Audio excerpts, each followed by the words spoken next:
I was an athlete for almost 7 years, actually professionally running every day, waking up in the morning, even maybe 2 times per day when needed, obligatory having training every day and so on. And that was kind of a determinating moment in my life when I really gained this discipline and self-motivation. And later on, when I was going to study, I believe that's what I want to be, communicologist. And thanks God, I was not accepted. And that was a great moment in my life when my life turned upside down, because I was anyhow going to the capital of Slovenia, to Ljubljana.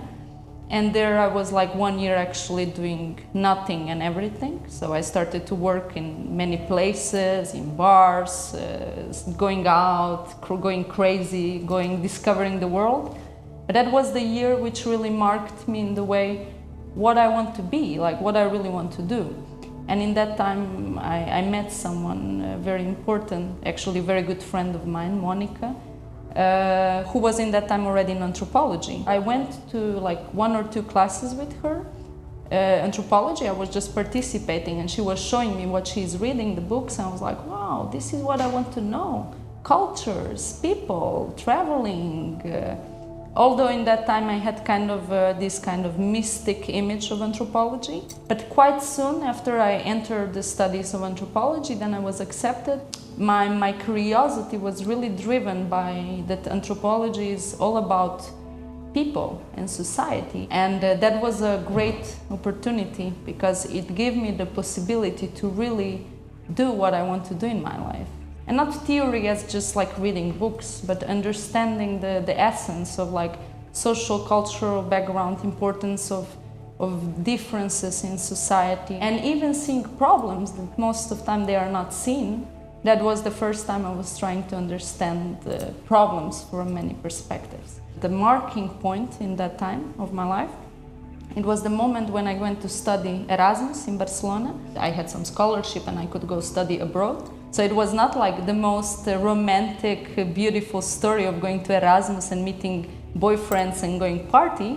For me, it was really about dismounting everything I was in that time and trying to find out what I want to be in my life. So 2009, 2010 was this breakthrough moment for me. Most of the time, things that they are so unseen, so invisible, they are just across the street. You don't need to go far to discover there are really problems, that we are not acknowledging them or we are not understanding their problems. And we could speak of many examples, problems that we are living in nowadays societies. So I was living in Raval, it's actually city center of Barcelona, and every day going to school and to my different kind of hobbies and dance and so on, it was always smelling in the street on urine. So it's very funny, because normally when we try to choose the theme to study, in that case I was trying to inform myself what I want to study for my final thesis. Normally you think and maybe see visually what attracts you and how you feel. But for me it was the smell that really turn it all around. So it's crazy, but it was really this smells bad and no one talks about it. This was a turning point where I started to gain the interest in public toilets. In that time it was super informal, it was not something orientated. Though at the faculty, when I proposed to study this in Barcelona for one seminar, they were a bit not so happy with the idea. They were not understanding the potential of investigation. So I needed to choose, I don't even remember what, something else. But I kept that idea very strongly in my mind. I had the feeling I need to go further. And in Lisbon, I was doing my internship. But in that time, it's the time to finalize my thesis, my work at the faculty in Ljubljana, in my bachelor, or this time known as Master Studies of Bologna. And it was funny again, because urination of the street was again coming to me. I was thinking to study dance and arts and interesting subjects, cultures, different kind of artistic expressions, performances. I really had a list of things I wanted to do and dedicate a year to study that. And later on, thanks to a very special person who is not with us already, to Nuno. He was like really giving me the insight in the story. This is important. You should really do this. You should really see the bigger picture in the story. And yeah, everything started there. And from that was like 2012, I dedicated like really my life to study toilets, public toilets.